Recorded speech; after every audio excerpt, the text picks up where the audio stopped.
Olá, eu sou Andrei Roman, sou CEO da Atlas Intel e hoje queria dar as boas-vindas à mais nova edição do Atlas Deep Dive. Junto comigo temos o Pedro Azevedo, nosso chefe de análise para Estados Unidos, mas também o Pedro mora em São Paulo e hoje estaremos falando sobre a nossa última pesquisa aqui em São Paulo. Tudo bem, Pedro? Tudo certo, Andrei. Um prazer estar aqui. Então vamos aos números. E que números temos? Opa. O Pablo Marçal aparece com 24,4% na nossa última pesquisa, 8,4 pontos a mais em relação à pesquisa anterior que tinha sido divulgada no dia 20 de agosto. Guilherme Boulos ainda aparece na primeira posição com 28%. Na margem de erro tem um empate no primeiro lugar, margem de erro de 2 pontos.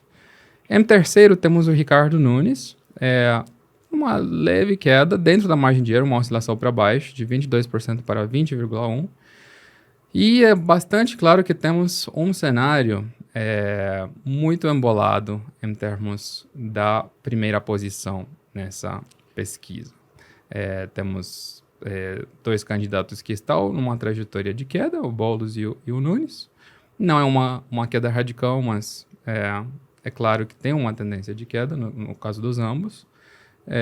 E para o Pablo Marçal vemos uma aceleração da subida. Ele já tinha subido de 11% para 16% na pesquisa anterior e agora cresce mais 8 pontos.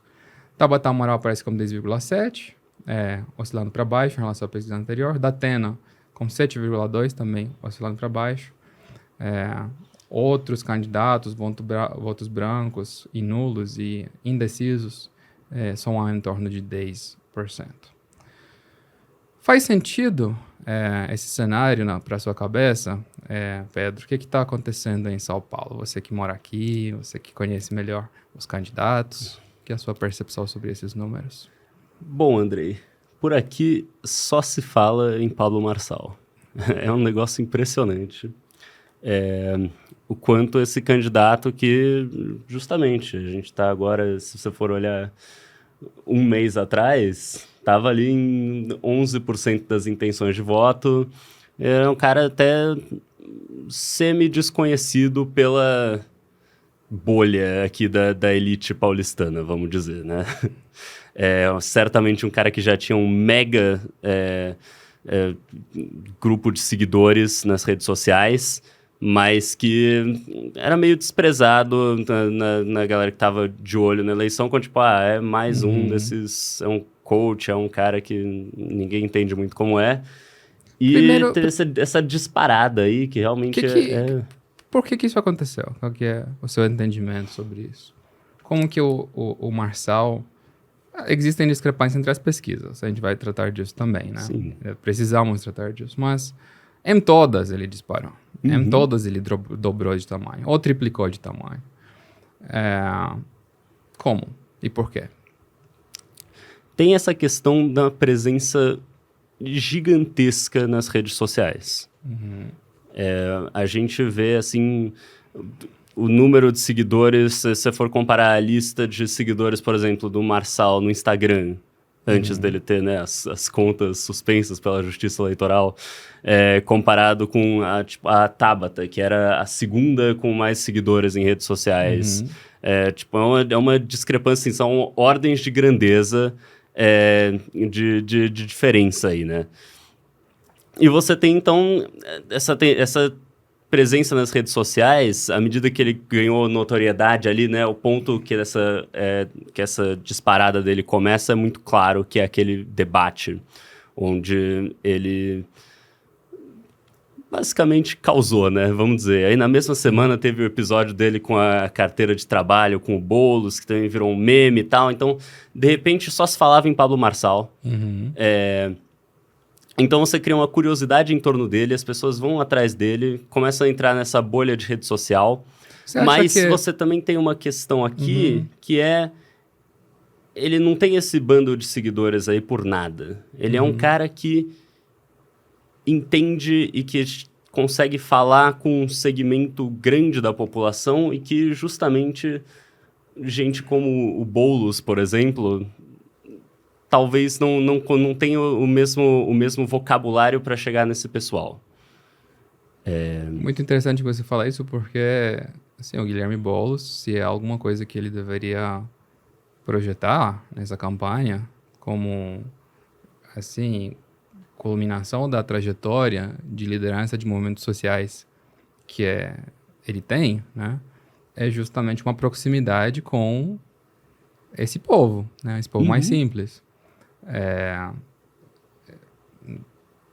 Tudo que o Guilherme Boulos, né, até agora construiu na trajetória política dele é baseado nessa espécie de legitimidade, né? Se fosse olhar pelo ângulo, né, de uma abordagem à esquerda.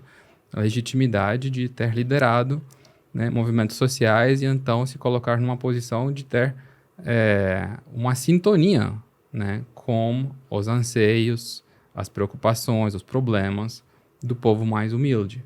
O fato de que o Pablo Marçal, que é um milionário, que anda de jatinho, que de alguma forma esbanja assim, a sua riqueza, possa ter mais proximidade com esse público pobre, é muito interessante. Eu acho que você tem razão. Acho que não é algo novo. Acho que não é muito diferente do que a gente vê nos Estados Unidos com o Trump. É a mesma coisa. Assim, essa galera mais militante que vota no Trump nos Estados Unidos são justamente os eleitores mais pobres, dos estados mais pobres. Eles têm um fascínio pelo Trump e sentem uma proximidade com ele a despeito da diferença de riqueza que é absurda, né? Eles de alguma forma são inspirados, assim, tem meio que um sonho de prosperidade, apenas admirando. Se o Trump conseguiu fazer, talvez qualquer pessoa também pode melhorar. Exatamente, qualquer pessoa Andrei. pode. Não é nem por isso a também despeito, né? Eu acho que talvez até por causa disso. Você vê aquele cara... E o Marçal justamente é coach disso, né? Exato, o Marçal vende esse vende. sucesso, né? Para todos os cursos que ele vende, todas as interações que ele tem, né? Esse conteúdo que ele posta nessas redes sociais para esses milhões de seguidores é justamente isso, né?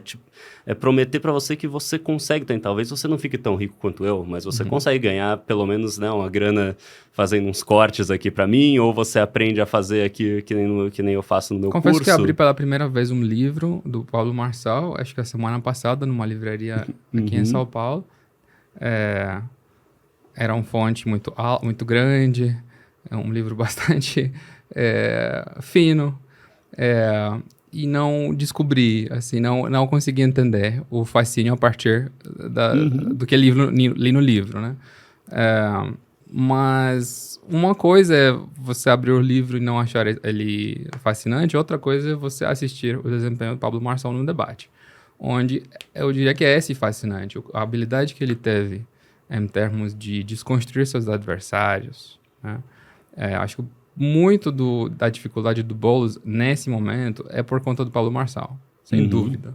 O Boulos se preparou para uma campanha contra o Nunes. Ele está tendo uma campanha contra o Marçal. Essa bem queda diferente, do Boulos, né? Começa realmente... lidar com cada adversário. Numa campanha contra o Nunes, você modera, né? Porque você entende que vai ser uma briga de rejeições e a sua rejeição é maior que a do Nunes. Numa campanha com o Pablo Marçal, assim, é muito mais complicado você entender como desconstruir o seu adversário para não meio que reforçar alguns pontos negativos que tinham sido identificados sobre você no início da campanha que você está tentando desconstruir. Então, eu acho que até agora, assim, se tem algum feito muito grande do Pablo Marçal nessa campanha, além de chegar em 24%, que é muita coisa, em pouco tempo, acho que o segundo grande feito do Marçal foi, de fato, aumentar a imagem negativa do Boulos e tirar, assim, sistematicamente, erodir qualquer vantagem o Boulos poderia ter no cenário do segundo turno. A gente vai ver isso daqui a pouco. Agora, assim, é muito claro para mim, no entanto, Pedro, que isso não teria acontecido se o bolsonarismo tivesse um candidato que era de alguma forma mais resiliente neste espaço, que se identificasse mais, ou que fosse, tipo, que tivesse uma marca Bolsonaro mais bem definida do que o Ricardo Nunes. Aí, talvez, igual a gente pode falar de uma certa de um certo erro estratégico, ou falta de visão, ou falta de cautela na campanha do Boulos, e talvez uma falta de agilidade em termos de mudar o rumo da campanha, quando você cai por conta de uma outra dinâmica nova que você não antecipou, acho que a mesma coisa pode ser falada sobre o Ricardo Nunes. Acho que eles também não esperavam isso acontecer. E eles também não sabem lidar com esse fenômeno. Se eles soubessem do Marcel, eu tenho certeza de que no início da campanha você ia ter visto uma dose de Bolsonaro muito maior na campanha do Nunes. E principalmente uma atenção à relação entre o Nunes e o Bolsonaro. Todo mundo sabe que construir uma relação assim, harmoniosa com o Bolsonaro não é fácil para ninguém, né? Mas ele certamente teria investido mais nisso lá atrás. Agora... A questão aqui, Andrei... O que acontecia a partir de agora? Bom, o que acontece a partir de agora? A gente acha que o Nunes consegue se recuperar? Tem pesquisas que mostram que ele estaria. Justamente, Andrei. Eu queria, na verdade, te perguntar sobre isso, que é a discrepância aqui entre, por exemplo, a pesquisa da Atlas e as pesquisas mais recentes do Quest ou do Datafolha. A pesquisa da Quest mostra os três em um empate técnico ali. Tá mais embolada que a nossa ainda. O Boulos, o Nunes e o Marçal, todos enrolados ali na frente. Enquanto o Datafolha mostra o Boulos e o Nunes ainda mais para cima, o Marçal ainda em ascensão também, mas uma boa parcela ali mais para baixo que eles, né? Então eu queria, antes da gente entrar mais nos resultados aqui, te perguntar sobre isso. Por que que a gente vê essa discrepância e o que explica isso? Primeiro ponto é que assim, muitos falariam numa situação assim, talvez diretor de outro instituto de pesquisa ou estatísticos falariam algo como cada pesquisa tem uma metodologia, então números de pesquisa diferentes não podem ser comparados porque não são comparáveis a partir de metodologias distintas, e assim, buscar uma saída mais ou menos assim, não explicando talvez tanta coisa. A minha opinião sobre isso sempre tem sido muito transparente. Eu acho que a realidade é apenas uma. As pesquisas buscam medir a mesma realidade. E então a gente está falando sobre diferenças de alguns dias, mas não acho que é o principal ponto. Minha impressão é que se a realidade é apenas uma e você tem 3 pesquisas de saúde diferentes, então ou 2 das 3 pesquisas estão erradas porque uma acertou, ou as 3 estão erradas porque todas estão erradas. Aí tem que ter um pouco de humildade em termos de a gente não necessariamente acreditar que a nossa que está certa e que os outros estariam errados. Né? A gente vai reter essa análise para quando a gente for ter uma possibilidade de comprovar quem está certo e quem está errado, quando a gente efetivamente contabiliza os votos. E até ali, assim, pode haver voto útil, pode haver uma mudança de última hora, e você pode ter uma análise de será que realmente era esse o cenário antes do dia da votação, né? Mas, em geral, eu confio bastante. Eu acho que é bastante justo você comparar o resultado das pesquisas com o resultado da eleição. Sistematicamente, se você faz isso, a partir de muitas eleições, muitos ciclos eleitorais, e é assim que a gente também constrói nossa reputação, você sempre consegue demonstrar um desempenho superior em relação à média, é porque você tem uma pesquisa de boa qualidade metodológica. Nesse instante agora, eu diria que assim, é possível que você tenha alguns efeitos que poderiam explicar o Pablo Marçal mais forte na sua pesquisa e menos forte nas outras, sem que isso tenha a ver com algum tipo de erro metodológico da pesquisa. Por quê? Por exemplo, existe a questão do voto mais envergonhado, voto tímido, o efeito de interação humana. Tem várias maneiras de você descrever isso. Pablo Marçal é uma figura muito atacada. O Malafaia hoje, ontem, a semana toda, o diabo encarnado Pablo Marçal, né? Agora. Ele está tentando convencer os fiéis, o público evangélico disso. Então, por exemplo, imagina a situação de um eleitor evangélico que de fato gosta do Pablo Marçal, mas vai ter que responder uma pesquisa de opinião na rua e vai ter que declarar isso. Ele pode sentir de alguma maneira envergonhado ou tímido na hora de declarar esse voto.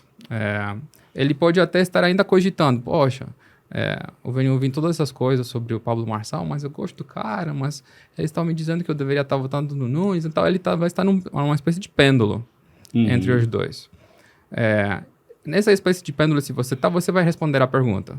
Você não vai dizer que você está indeciso, não sei. Sim. Você provavelmente vai por um pelo outro, né?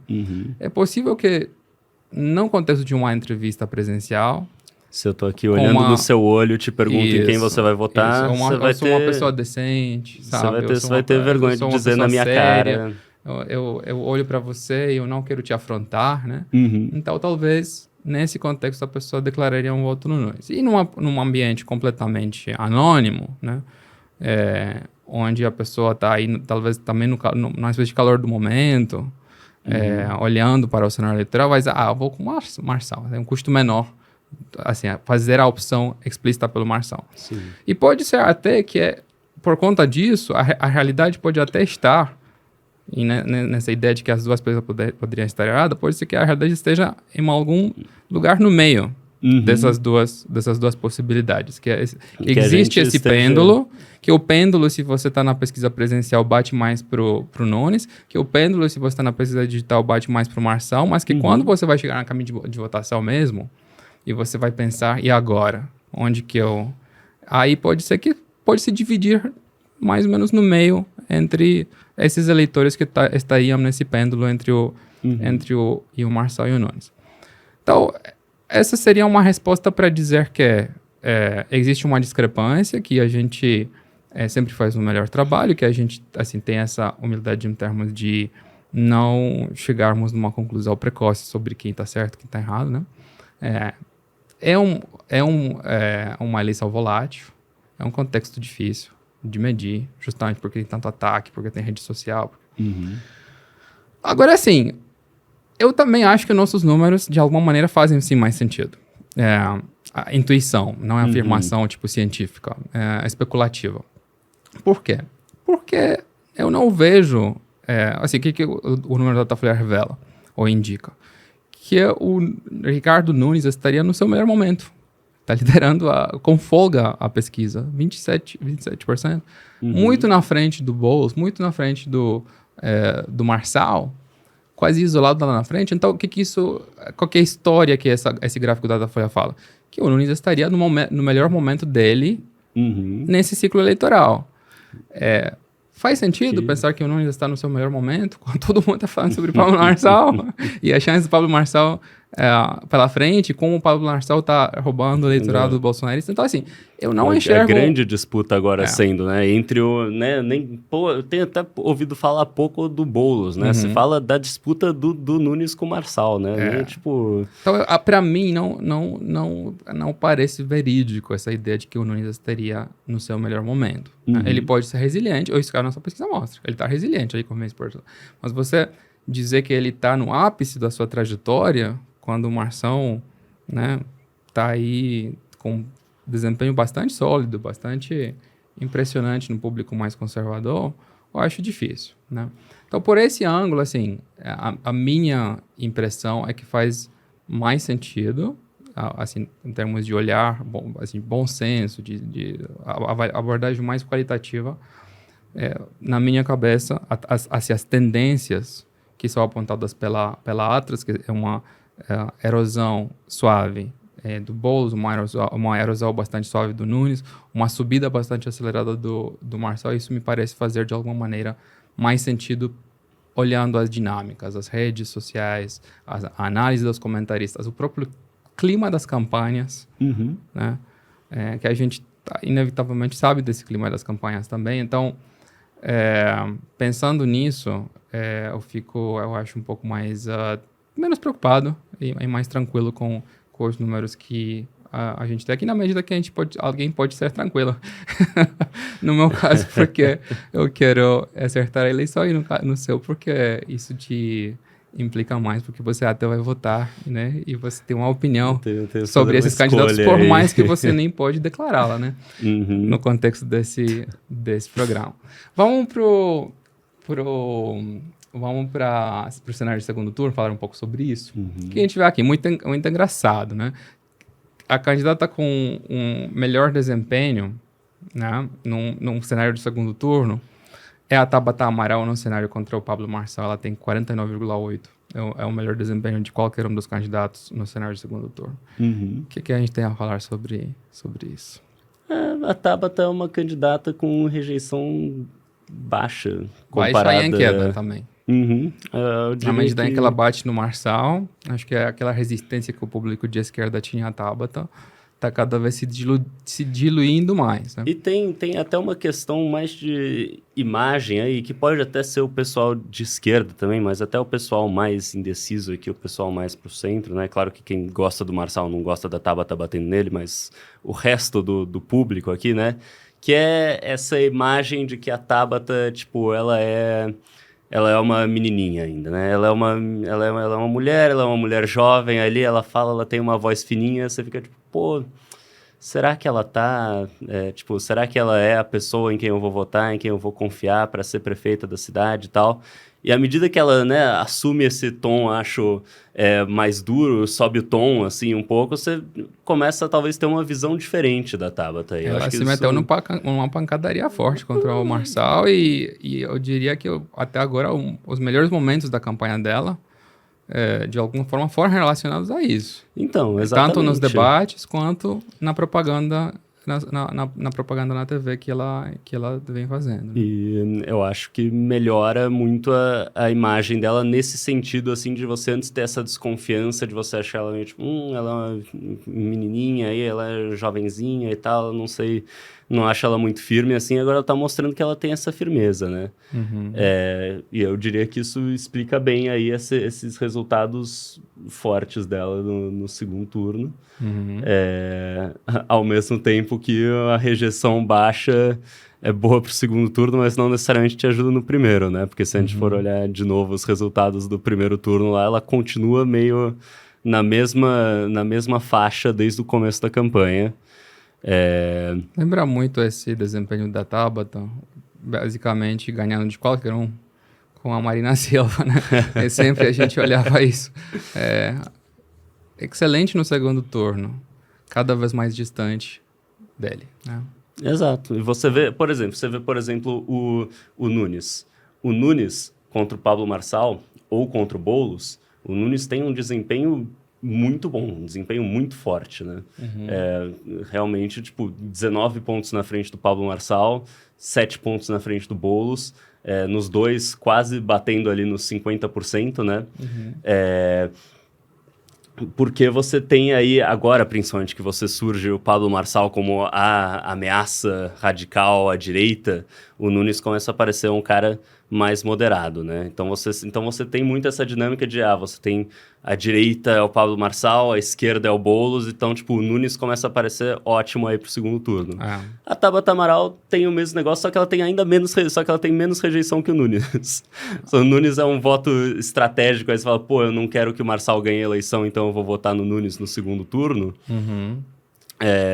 Você tem esse mesmo sentimento com a Tabata, só que algumas pessoas são, eu gosto da Tabata, eu vou votar na Tabata porque ela é interessante, assim, sabe? Então ela se beneficia no segundo turno dessa mesma dinâmica do Nunes, só que mais ainda porque ela tem menos rejeição. É interessante ver que nesse cenário Boulos com Nunes, né? Todo mundo está falando agora sobre a crise na campanha do Ricardo Nunes, né? Bom, a Datafolha não está falando sobre isso, a gente está. Depende. Qual pesquisa você pega? Mas até hoje, né, até o Datafolha sair, né, colocando o Nunes na frente, todo mundo estava falando sobre a crise na Nunes. campanha do Ricardo Nunes. Agora é interessante que no segundo turno, tudo que está acontecendo, se ele for realmente conseguir entrar no segundo turno, tudo que aconteceu, essa prova de fogo, né, com o Pablo Marçal, pode ter sido algo muito bom. Por quê? A gente olha o início dessa série temporal. No início da campanha, em abril, em maio, ele estava em empate técnico com o Guilherme Boulos. Na pesquisa de junho, o Boulos estava numericamente à frente, 46 ou 44. Entra o Pablo Marçal em jogo, no início você tira um pouco da votação do Ricardo Nunes aqui, o número de indecisos cresce, mas para o Guilherme Boulos piora muito mais. Tudo indica que os atritos, assim, debates e as interações entre o Guilherme Boulos e o Marçal pioraram bastante a imagem do Guilherme Boulos, aumentaram a margem do Boulos. E com isso, também colocaram a Amun Nunes no centro, como uma espécie de ator, assim, que não dá mais para bater tanto, se você na esquerda principalmente, porque tem um cara que você rejeita muito mais. E se você é na direita e você percebe que existe alguma chance do Nunes de fato entrar no segundo turno ao Marçal, os eleitores do Marçal vão aderir ao Nunes em seguida. Sim. Então, dito isso, assim, o saldo para o Nunes no segundo turno, disso tudo que aconteceu, é um saldo bem positivo. E ele está aqui com 45,7%, em comparação com 38,5% para o Boulos. É uma vantagem que na última pesquisa era de apenas 4 pontos, ou seja, dentro da margem de erro. Não está mais na margem de erro, ele está vencendo com folga do Boulos. Por isso se acontecer em segundo turno, né? Então, por isso até, Andrei, que você perguntou mais cedo, né, o que vem agora, e a gente meio mudou de assunto, mas acho que a grande definição aí do que vem agora é justamente essa dinâmica da briga aí pelo voto meio à direita do Nunes e do Marçal.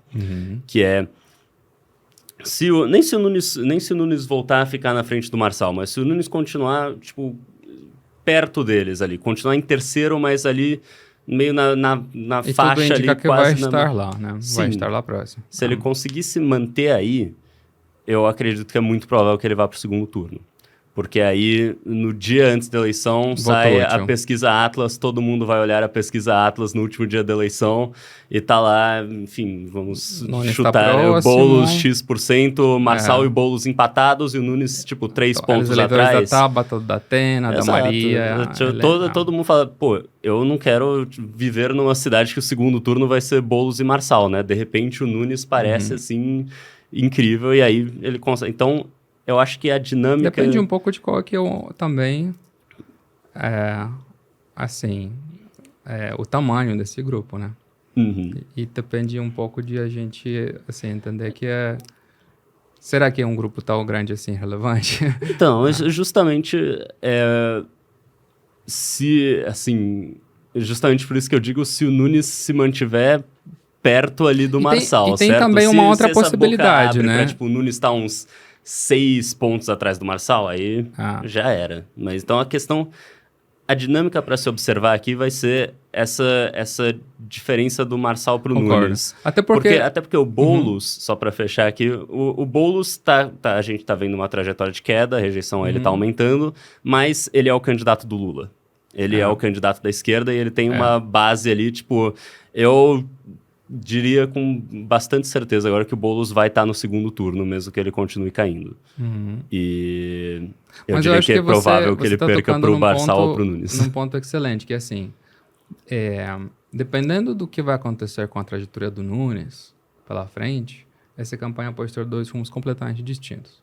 Se o Nunes ficar aí próximo dos primeiros 2 colocados, aí é um incentivo muito forte de voto útil de todo mundo que não está hoje com o Nunes, principalmente eleitores da Tabata, do Datena, indecisos. É um incentivo muito forte para você buscar colocá-lo no segundo turno e impedir esse cenário. Né? Mas existe uma outra possibilidade também. A outra possibilidade é o que aconteceu na última eleição presidencial, que o segundo turno já está formado, né? Ninguém acha que o segundo turno vai ser outra coisa ou não ser Bolsonaro com Lula. Ninguém acha que a Simone chega lá ou que o Ciro chega lá, né? Aí, o que acontece se isso acontece? Você tem uma escolha já. Você antecipa o segundo turno. Então, muitos dos eleitores do próprio Nunes estarão numa situação de, poxa, mas se isso acontecer mesmo... O que eu faço? E talvez se eles começam a pensar essa escolha, eles podem já antecipar a escolha. Sim. E com isso liquidar a figura Nunes. Então, eu diria que é um momento, assim, de muito risco, muito perigo para o Nunes. Ele realmente tem que manter essa credibilidade de que pode ficar, né, competitivo nos números das pesquisas. E nem apenas nos números, mas assim, tem que ter essa noção de que ele consegue estar no segundo turno. A credibilidade dos números das pesquisas ela é essencial nesse ponto de vista. E eu diria que nisso, assim, pesquisas muito boas para o Nunes talvez não sejam, talvez as mais úteis. Falando sobre voto útil, inclusive. Porque se a pesquisa diz que o Nunes está em primeiro com 27%, não tem nenhum risco. Ele está lá. Então, se você vota na Tabata, você vai continuar votando na Tabata. Se você votar no Datena, você vai continuar votando no Datena, né? E não tem toda essa preocupação em termos de pensar estrategicamente o cenário. Sim. Mas se ele está quase lá e não está definido, aí a situação é diferente. E se ele não tem mais chance, porque você decidiu que ele não tem mais chance, aí existe uma outra possibilidade que de você... É capaz de debandada ser pro Boulos ou pro Marçal, né? Que são os caras que vão estar lá. É muito interessante. Eu diria que pouco... Assim, eu não esperava esse cenário no início dessa campanha. A minha opinião era que Nunes e Boulos era o cenário dado e que ia ser muito disputado. Não é mais. Se for Nunes com o Boulos, eu não acho que é o mais tão disputado. Acho que vai ser muito difícil pro Boulos recuperar essa distância. Mas eu também tenho cada vez menos convicção de que esse será o cenário do segundo turno. Essa é a minha impressão. E um cenário entre o Boulos e o Marçal, totalmente outra coisa. Né? Fica interessante. Vou falar sobre um gráfico que te diz que qualquer coisa poderia acontecer. Esse gráfico aqui. Eu acho que qualquer coisa poderia acontecer no segundo turno entre Boulos e Marçal. Eu acho que a rejeição ao Boulos é muito grande, mas a rejeição ao Marçal também é. Eu acho que pode existir uma continuação da onda de confiança no Marçal, igual ela pode completamente desabar. E esses ataques do Malafaia, do campo bolsonarista, são um teste, inclusive, em relação a isso. Só para dar números aqui, né? Para esse segundo turno, a gente tem na nossa pesquisa que tanto o Marçal como o Boulos têm uma imagem negativa para a maioria da população de São Paulo. O Paulo Marçal tem uma imagem negativa para 52% da população, o Boulos tem uma imagem negativa para 59% da população. Então, realmente vai ser uma guerra de rejeições aí. Vai ter gente que odeia os dois e que vai ter que decidir alguém nesse segundo turno. A rejeição ao Marçal está subindo muito, mas é interessante ver que pela primeira vez a imagem positiva do Marçal supera a imagem positiva do Guilherme Boulos, o que eu diria que é bem preocupante para a campanha do Boulos. E isso apenas dá mais credibilidade ao Marçal, porque um dos argumentos também... Já não é mais o principal argumento, agora é pancadaria, ataque, desconstrução do Marçal. Mas o argumento inicial, assim, é uma estratégia mais leve de desconstrução do Marçal, era mas Marçal não tem chance contra o Boulos no segundo turno. A partir desses números, isso não faz mais tanto sentido. Agora, ele parece que, de fato, tem uma chance contra o Boulos. Então, esse intuito de votar estrategicamente no Nunes para evitar que o Boulos seja prefeito, no cenário de hoje, eu diria que perdeu muita força esse tipo de análise. Vamos falar um pouco também sobre os padrinhos políticos, né? O Tarcísio, o Lula.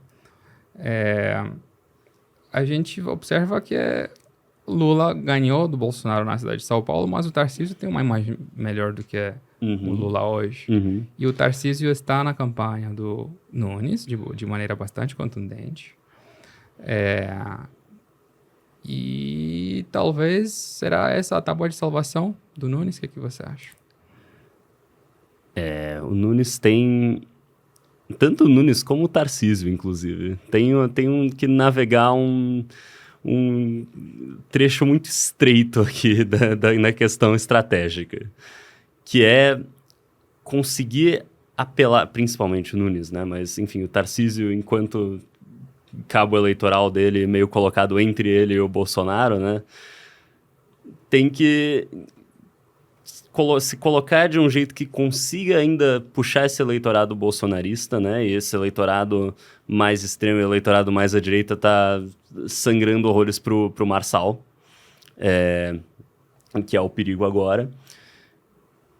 Ao mesmo tempo, a gente vê, o Tarcísio tem uma boa aprovação em São Paulo, que nem a gente falou. É o único que tem um saldo positivo aqui, né? Das 3 esferas de governo. O Bolsonaro tem 60% de rejeição na cidade de São Paulo, um saldo negativo de menos 25 pontos percentuais. Nem tinha me atentado que essa situação do Bolsonaro piorou tanto. Que diferença gigante, né, entre o Bolsonaro e o Tarcísio, impressionante isso. Pois é, eu acho que o Tarcísio realmente consegue manter essa imagem que ele tem de um cara que é à direita, mas é um cara mais... não se meteu em todas as polêmicas do Bolsonaro, é um cara que consegue... É um discreto, vamos dizer, né? Mas então você tem... O instinto do Nunes agora pode ser de meio pular e se abraçar no Bolsonaro para tentar estancar esse sangramento para o Marçal.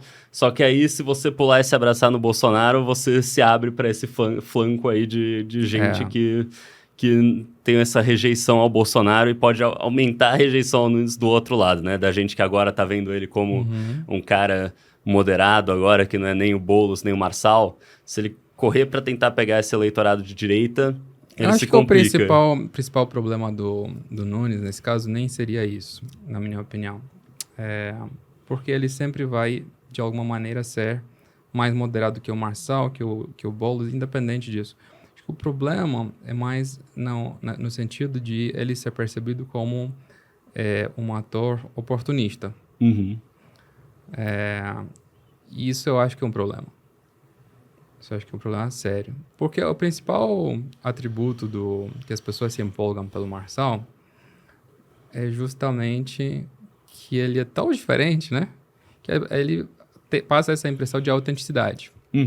Tipo, nossa, eu gosto como ele fala, de que ele é forte, de que ele tem opiniões fortes, que é autêntico. Então... é justamente assim, um conjunto de atributos que o separam do resto e do Nunes, implicitamente.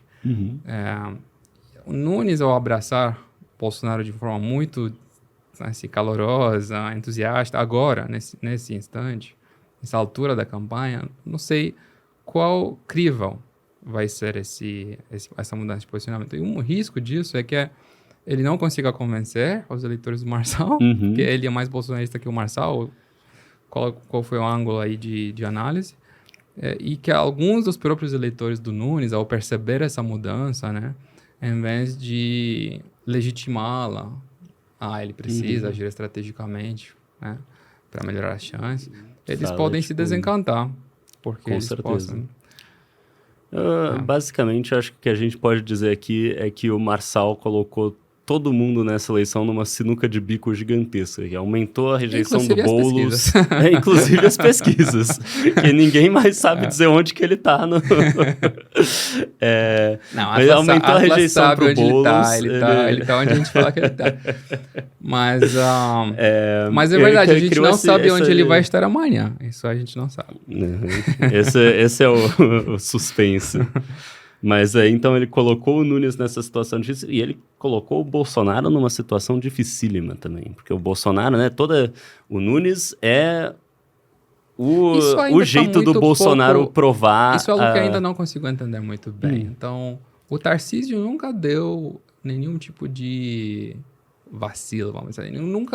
Nunca teve nenhum tipo de dúvida em relação de que, não, a gente vai continuar apoiando o Nunes, vamos ficar do lado do Nunes, Nunes é o nosso candidato, Marçal tem um monte de defeito. Ele, numa entrevista, até falou que não votaria no Marçal no segundo turno com o Boulos. Então, assim, muitos elementos fortes de dizer, Marçal, fique longe de mim, no caso do Tarcísio.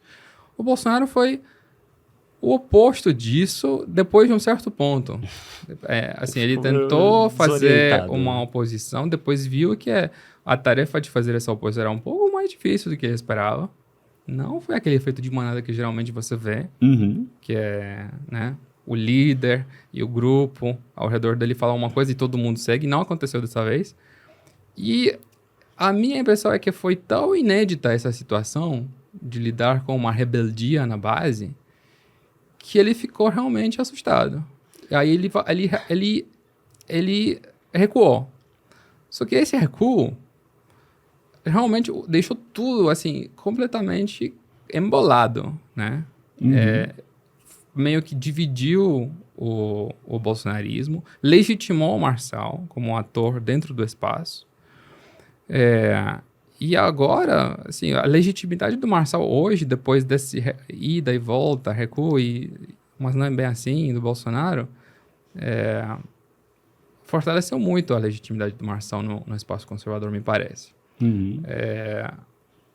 Talvez poderia ter sido evitado, se você pensar no que é se o Bolsonaro fosse ter uma posição coerente desde o início, e mesmo que tenha algum tipo de custo, de curto prazo, de contestação, mas assim, eu acho que inclusive ele e o campo político estariam numa situação mais simples desse ponto de vista, se tivesse feito isso. Mas eu penso que, assim, talvez uma outra razão, porque assim, uma explicação para o comandante Bolsonaro pode ser ele se assustou com o efeito, o rechaço nas bases do apoio ao Nunes, aí ele recuou um pouco. Então, ele meio que atuou para preservar o capital político, então foi tudo estratégia. Vou tudo, assim, vou manter o meu grupo coeso e vou me manter como chefe do grupo. Mas eu acho que talvez pode existir um ângulo de análise que não é sobre análise utilitarista e estratégica, mas é uma análise mais emocional. Qual desses caras eu gosto mais? Entre o Nunes e o Marçal, sabe? Eu acho que ele tem reservas aos dois, mas talvez ele tenha algum tipo de grau de indecisão em relação a quem ele desgosta mais, sabe? Não, porque nem o Marçal nem o Bolsonaro é Bolsonaro do jeito que o Salles ia ter sido, por exemplo. Sim. Não é nenhum dos dois é leal no ponto que muitos dos atores do espaço bolsonarista seriam. Nenhum dos dois é leal como o Salles ia ter sido. O Marçal, inclusive, realmente já se mostrou completamente disposto a comprar a briga que seja contra o Bolsonaro também, né? Comprou briga com os contrário filhos. Do Nunes. Exato. Você fica meio... Esse cara é um coringa aqui. Sendo que eu essas não sei brigas que ele como compra, lidar, né? essas brigas que ele fica... compra, elas se dão muito no estilo, né, de viver, assim, de existir das redes bolsonaristas, né? Elas têm muito a cara do movimento. E isso legitima um ator, né, no espaço. Porque ele vai, né, ele vai falar sobre comunismo, ele vai falar sobre questões morais, ele vai, né, detonar esse e aquela pessoa. Então ele vai, assim, xingar o Carlos Bolsonaro, por exemplo, mas é de um jeito que os bolsonaristas, muitos deles, vão se identificar de alguma forma, né? É porque vai identificar isso com a autenticidade, com a postura firme, de não vacilar, essas coisas. Meio que uma espécie de perfil psicológico, assim, ou uma âncora de projeção de masculinidade, de poder, de força, de várias coisas que fazem parte desse repertório, né? É como se fosse um código moral, ao mesmo tempo estético, que identifica quem faz parte do grupo, né? E que justamente, como você falou, legitima ele, né? É por isso realmente que assusta o Bolsonaro, assim, porque de repente é um cara que consegue... O Bolsonaro não tem medo do Tarcísio, do Zema, de quem quer que seja ali, porque ele fala, não, tá, esse cara pode ter o seguimento dele, mas ele precisa dos meus seguidores aqui, da minha galera, e só eu consigo dar isso pra ele. Então, assim, ele sabe que ele tem uma relação com o Tarcísio, que o Tarcísio tá bem, mas depende dele um pouco pra essa galera mais da direita, né? Qual é a sua opinião, Pedro? Enquanto o Pablo Marçal, tipo, de repente é um cara que... Esse cara não depende de mim. Esse cara, inclusive, pode entrar aqui e falar com os meus caras e virar eles contra mim. Então, realmente é um susto aqui. É um negócio de... O que eu faço com esse cara? Na sua opinião, o que vai acontecer no final dessa eleição? Qual que é a sua intuição? Quem vai pro segundo turno, quem ganha? Eu diria, primeiro que é complicado prever, porque realmente, como a gente falou, a gente não sabe onde o Marçal vai estar amanhã, né? Eu esperaria um pouco para ver onde que é o teto do Marçal. Porque eu não acho... Certo, o Marçal não vai crescer infinitamente. E Pela curva atual. Não, se a gente extrapolar a tendência aqui, tipo, daqui a 2 semanas ele ganha no primeiro turno. Mas... Você acha que ele tem um teto e que uma vez que esse teto está afirmado, ele pode cair? E o Nunes se recuperar? Sim ou nem isso. É justamente, eu acho que uma vez que a gente consiga entender qual é esse teto do Marçal, a gente consegue entender melhor qual é a dinâmica dessa eleição, entendeu? Se ele para de crescer amanhã e para aí onde ele está na nossa pesquisa, é uma dinâmica. Se ele continua crescendo, acho que ali a 2 semanas da eleição ele para, mas ele para em, tipo, pô, sei lá, 40% dos votos, você fala, pô, tá bom, isso aqui é outra coisa. Então, eu vou te dar a resposta chata, que é, nesse momento, é muito difícil de prever.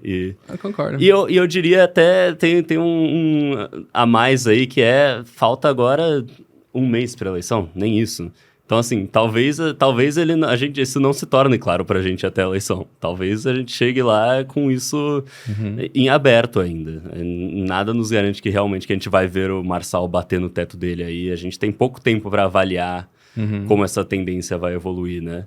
Mas, para não só dizer não sei, eu vou de novo reforçar aquilo que eu disse, que é o dado que eu vou estar prestando atenção nas pesquisas e que a gente vai estar vendo aqui nas pesquisas da Atlas é a margem entre o Marçal e o Nunes. Eu acho que isso vai ser chave para tentar antecipar qual que vai ser a dinâmica ali na véspera da eleição. Concordo. E com isso, obrigado a todos que assistiram. A gente está chegando ao fim dessa edição do Deep Dive BR. Em breve teremos novas notícias de outras eleições muito apaixonantes pelo Brasil inteiro. Para isso, então, sigam nossas redes sociais, principalmente aquelas que ainda operam no Brasil, e fiquem atualizados em relação aos números que a gente vai postar e, junto com isso, as análises que chegarão. Obrigado a todos.